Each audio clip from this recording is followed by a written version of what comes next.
तर ट्रिग्नोमेट्रीचा आपण जो क्वेश्चन बघणार तो क्वेश्चन म्हणजे पूर्ण टेबलवर आधारित है। कशावर? जो भी हम क्वेश्चन देखने वाले हैं पूरा किसके ऊपर आधारित है? टेबल। टेबल में क्या वैल्यू हमको पता होनी चाहिए? टेबल में देखो हमको टेबल में सिर्फ एक ही वैल्यू याद रखना है, एक वैल्यू पता चल गई ना तो सब टेबल ऑटोमेटिकली याद रहते हैं। कैसे? देखो तो जैसे कि मैंने बोला साइन थीटा, कौन सा theta? Sine theta. Sine theta का पहले 0 डिग्री, फिर 30 डिग्री, फिर 45 डिग्री, 60 डिग्री और लास्ट में है 90 डिग्री। तो साइन 0 का वैल्यू कितना है? 0। साइन 0 का वैल्यू 0। साइन 30 का वैल्यू 1/2। साइन 30 का वैल्यू 1/2। साइन 45 का 1/√2।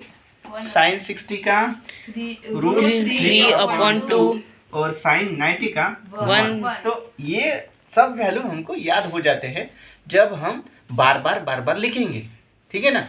इसलिए मैं बोल रहा हूँ आपको कि ये घर में जाने के बाद कम से कम 5 बार तो भी लिख लो। कोई भी चीज़ हम डेली जब प्रैक्टिस करते हैं, घर जाते वक्त रास्ता याद कर लेते हैं, याद करते हैं क्या? नहीं। डेली जाते तो हमारी साइकिल भी बराबर वैसे रास्ते से जाती है। कभी कभी आप सोचते होंगे कि यार रास्ते से क्यों गए हमें, तो प्रैक्टिस हो जाती है। वैसे ही आपको इस टेबल को भी बार बार लिखेंगे तो ये ऑटोमेटिकली आपको रिमेंबर हो जाएगा। तो अभी इस वैल्यू का इस्तेमाल करके मैं हर एक वैल्यू निकाल सकता हूँ। देखो कैसे क्वेश्चन है आपको दिया,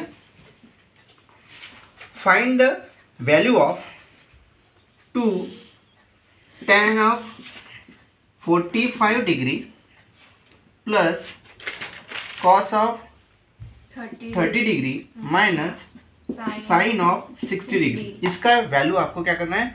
फाइंड करना है।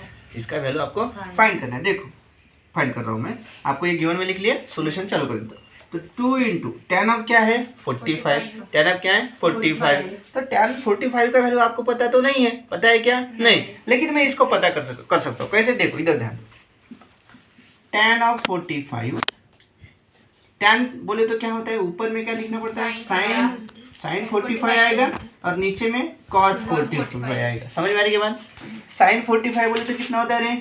1/√2। साइन 45 बोले तो 1/√2 और कॉस 45 का भी वही वैल्यू है। आप ध्यान दोगे ना, जब आप कॉस थीटा का वैल्यू निकालते, ध्यान दो इधर, कॉस थीटा का वैल्यू इसको क्या लिखना है? सिर्फ उल्टा लिखना है। तो यहाँ पे कितना आ जाएगा? 1। यहाँ पे कितना आ जाएगा? √3/2। यहाँ पे 1/√2 और कॉस 60 का वैल्यू कितना आ जाएगा? 1/2 और कॉस 90 का वैल्यू कितना आ जाएगा? 0। समझ मेरी बात? तो अभी देखो साइन 45 का वैल्यू कितना है? 1/√2 और कॉस 45 का भी आंसर कितना है?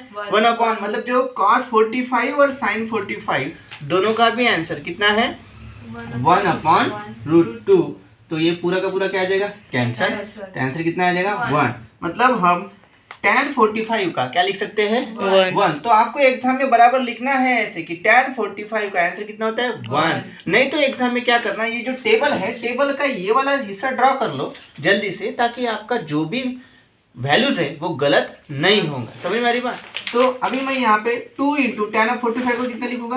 1 प्लस यहाँ पे cos 30 डिग्री, कितना डिग्री? cos 30 degree. तो cos 30 डिग्री बोले तो कितना है अभी? √3/2, √3/2 माइनस साइन 60 डिग्री, कितना डिग्री? 60। तो साइन 60 का कितना है? √3/2। समझ में आ रही है बात? तो यहाँ पे देखो प्लस √3/2 है और ये माइनस √3/2 है। तो ये क्या हो जाएगा? पूरा का पूरा कैंसिल, यानी कि 0 हो जाएगा। ये वैल्यू 0। तो आपके पास क्या बचा अभी? 2 इंटू 1 बोले तो 2 और इसका आंसर क्या आ गया? 0। तो आपका आंसर कितना आया? 2। समझ में आएगी बात? तो इस तरीके से आपको सॉल्व करना है।